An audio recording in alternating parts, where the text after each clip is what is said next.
Hi everyone, I'm Jessica Glass, a doctoral student at Pennsylvania Western University and the Health Science and Exercise Leadership Program in the Department of Exercise, Health, and Sports Sciences.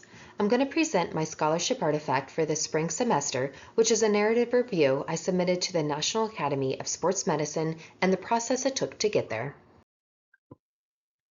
The narrative review, titled Preventing and Managing Chronic Low Back and Neck Pain Through Integrative Health in Military Populations, presents a comprehensive framework for understanding chronic pain and to provide evidence-based, non-pharmacological whole health strategies for its prevention and management in military populations. To do this, the narrative review first examines the characteristics, prevalence, and risk factors of chronic musculoskeletal pain, and then analyzes evidence on whole health strategies, including physical and intellectual or behavioral approaches, ranging from exercise and mobility training to pain education and mindfulness. The manuscript is intended for personal trainers, performance and tactical specialists, and other health, wellness, and fitness professionals, particularly those working with military populations. Its goal is to enable these professionals to apply evidence-based strategies in practice and share this knowledge to support service members, veterans, and individuals experiencing chronic pain. Several journals were considered for their alignment with the topic, scope, and intended audience, including the Journal of Strength and Conditioning Research, BMC Musculoskeletal Disorders, Journal of Back and Musculoskeletal Rehabilitation, and Journal of Military, Veteran, and Family Health. However, they were not selected due to publication fees or lower impact factor. The NASM Journal of Fitness, Wellness, and Human Performance was selected as the peer-reviewed journal for this manuscript due to its strong alignment with the topic, scope, and intended audience. Although this journal was established in February 2026 and does not yet have an impact factor, publishing with a well-recognized organization provides significant professional value. As required for the course assignment, a narrative review was conducted to provide a comprehensive and critical synthesis of existing research while translating the findings into practical strategies for professionals. This format was appropriate for this particular journal as its scope emphasizes bridging the gap between research and practical application. The revised manuscript differs from the original course paper by restructuring the abstract into defined sections, background objectives, methods, results, and conclusion, and a practical application section was added. The citation style was updated from APA 7th edition to AMA, and the word count was reduced from 9,000 to 6,000.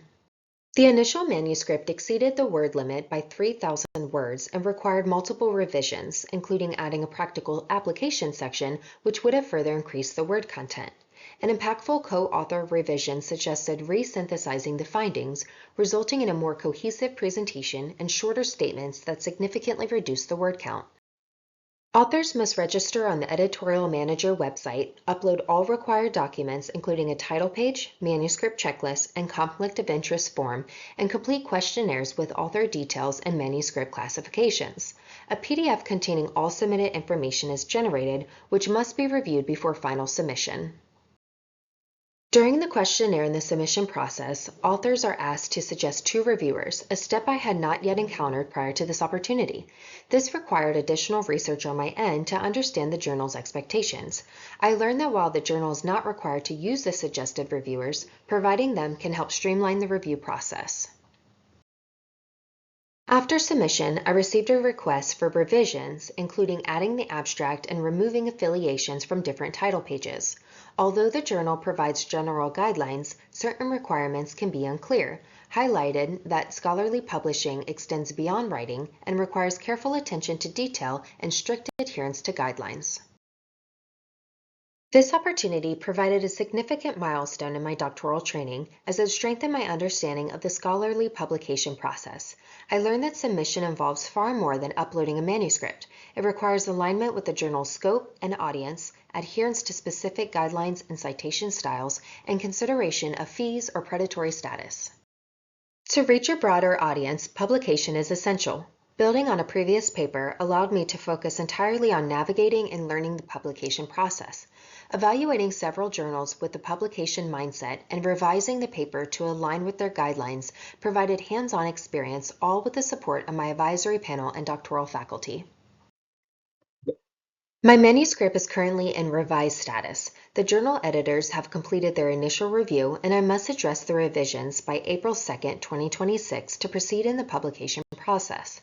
The editors also indicated that I must include either a detailed list of revisions or a rebuttal for each comment alongside the revised manuscript. There were a total of 10 suggested revisions, including manuscript formatting, unsupported statements, improved sentence clarity, expansion of the practical application section, and updates to references, as the editorial staff noted that these topics have been addressed in other publications, even though the references only span from 2020 to 2024. Aside from researching updated references and implementing the suggested edits, the editorial staff noted that the manuscript reads more like a thesis than a literature review with practical applications. Therefore, I need to further refine the synthesis of the literature and provide more specific, actionable strategies for practical use. Lastly, another comment noted that several actions broadly reference spine pain without addressing specific etiological causes, diagnoses, or supporting statistics in the introduction. While I had been using the broader term low back and neck pain for general context, I now need to navigate how to replace this with specific diagnoses. The opportunity to revise my narrative review and submit it to the NASM journal marked a significant milestone in my doctoral training. This process strengthened my understanding of scholarly publication, and the manuscript is currently in revision. I am actively working on these revisions with the goal of publication, which is essential for reaching my target audience.